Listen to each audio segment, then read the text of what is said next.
Look at all these drawer boxes. It's a beautiful stage to get to when they're glued up, and all you've got to do is a bit of cleaning up and they're done. So today's little job is to go around, clean all these outsides off, take this bevel through this little bit of end grain here, take that off so that it sort of runs through like a true bevel, flush this end grain in with the belt sander, give it all a good orbital sanding, and take the sharp edges off by hand. Also got to notch the front and the back of the drawers so that the drawer runner can sit in the little notches there, and then the front clip goes in the front of the drawer and screws to the face panel of the drawer front. So because these drawers are quite wide, I'm going to put my carpet pad on the floor and actually belt sand them while they're sat on the floor on top of the carpet pad.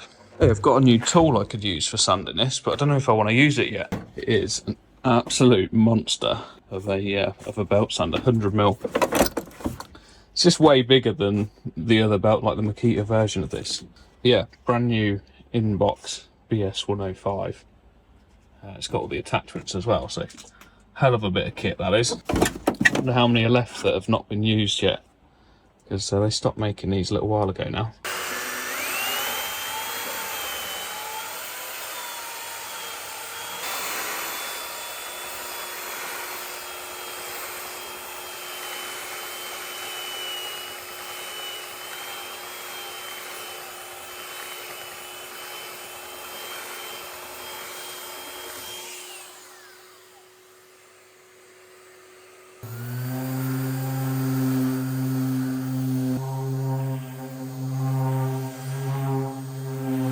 And it's on the bench, we can sand this top face so it's flush all the way around.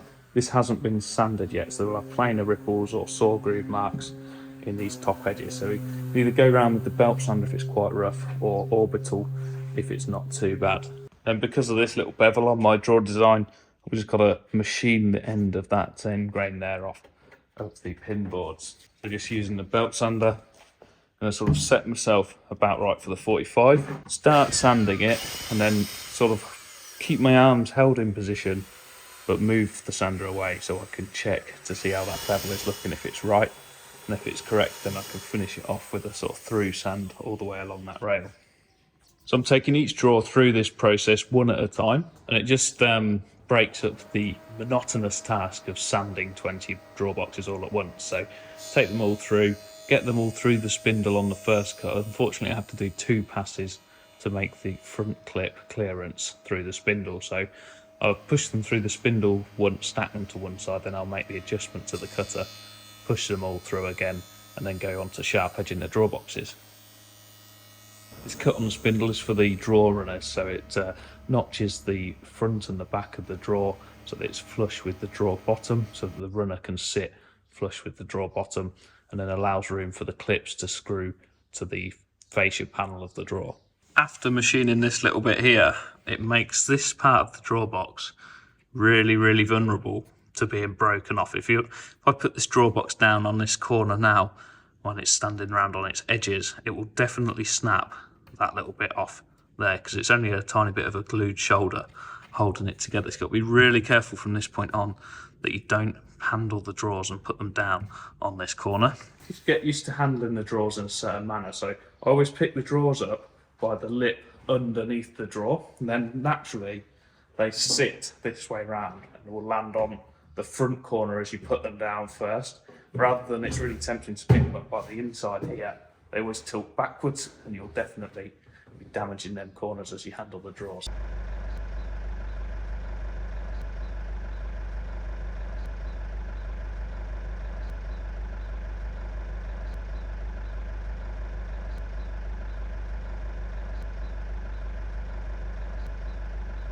All these drawers here now have had that first pass through the spindle moulder. I've got the same cut both ends. The back cut allows the runner to slot in this section here, like you've seen. The front clip, I've managed to find some of the clips. It's about 88mm from here to the inside of this cut. I've just got to raise the rebater up. And at this stage, you need to decide which side of your drawer box is the front. So if you've got character drawer boxes, like I said, generally keep the character more towards the front side of the box. If you've not got character drawer boxes, so they're just plain oak or whatever, have a look at the joints and the dovetails and just choose whichever one has got the best corner here, because actually in a face frame kitchen you don't see these back dovetails. They tend to stay hidden within the face frame, so you only see the drawer open to about the front side of this. So you can get away with this. There's a bit of a dodgy joint somewhere on the drawer box, you can keep it at the back and hide it, so it's a good opportunity to get rid of some imperfections.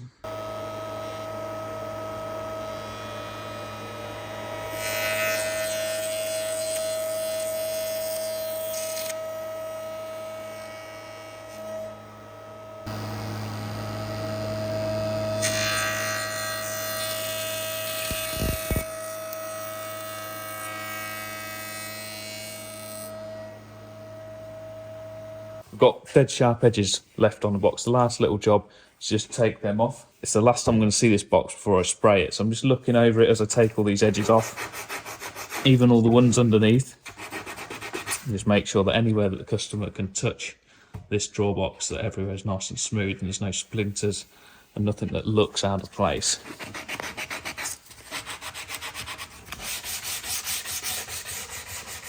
Good opportunity to just catch any bits that you've missed, like a little bit of a pencil line there, and stand that out. There we go, that's the drawer boxes made. I've stacked them away nicely in the container for safekeeping. I've got to make the carcasses next. I might be doing something with a little CNC machine to see if it's going to work for me, a bit of a demo. I've got loads of content to film and great ideas for the future. I'm just sort of ticking the channel over at the minute because I'm really busy with a few commitments that I've took on. So these videos are just sort of stuff I can fit in as and when in between my jobs. But I'm hoping in the future to push on and create something great out of the channel and really make it a place that you can go to for an apprentice style sort of learning experience without having to go to the colleges or to an apprenticeship, because 99% of people that are looking to learn a bit more about the trade can't afford to go into that situation where they become an apprentice. And we're also getting into the farming season again, so there'll be a few more bits of involvement in the farming side at the end of the videos, just a bit of a blog of what's been going on. So yeah, exciting things coming. I will see you on the channel soon. Here's a little bit of farming content for this video, so I'll put it at the end of the videos for anyone that's interested. What a few people are. I think it's really cool. Baling a bit of hay. It's a fairly decent crop because it's had some digestate put on it.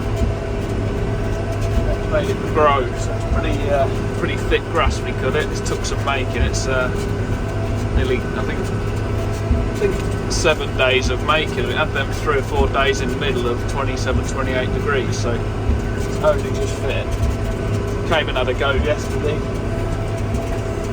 to see if it would bail, but it just wasn't quite there. So it's got a lot more wind on it today. The wind makes a massive difference when you're haymaking. You get some air through the swath. It really dries stuff out. It's not so good when you're trying to make a row. It blows it all over the field, but we're not too bad at the minute. Probably noticed the England flags. I hope they start playing a bit better out, so I might have to take them off.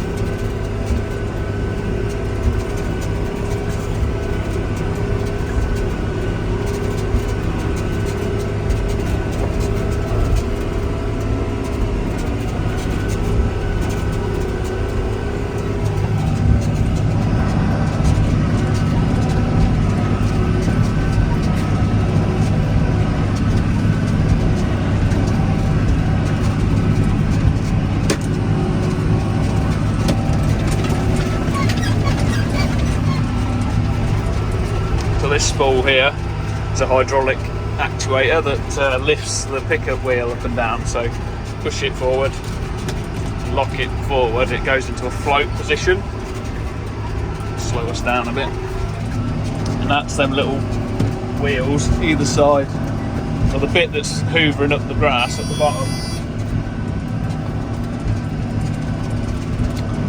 This bit down here, the bit that's spinning just below that, that's what that lever lifts up and down. I'll try and show you a bit better at the end of the next run. Yeah, just trying to drive in the middle.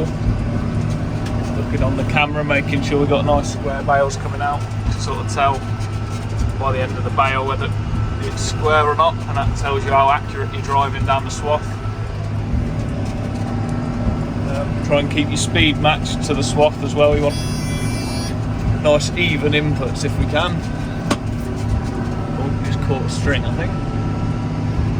See up there? See that bubble's not moving on the right?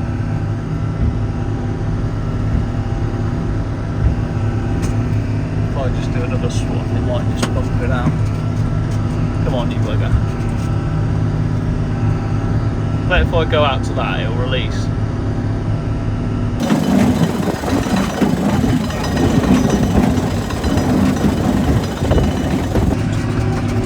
We're off again. It's the first time it's gone wrong. As soon as you pull the camera out and start filming, something goes wrong. It's pretty legendary, really. My arm's aching holding this camera up. Bloody fit here.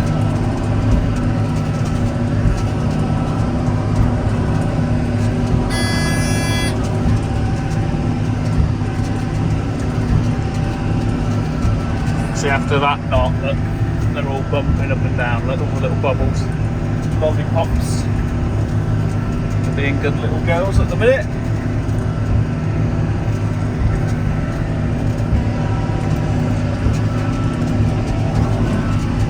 So I'll show you when I've pulled this spool, look. I'll slow down so I can try and film it.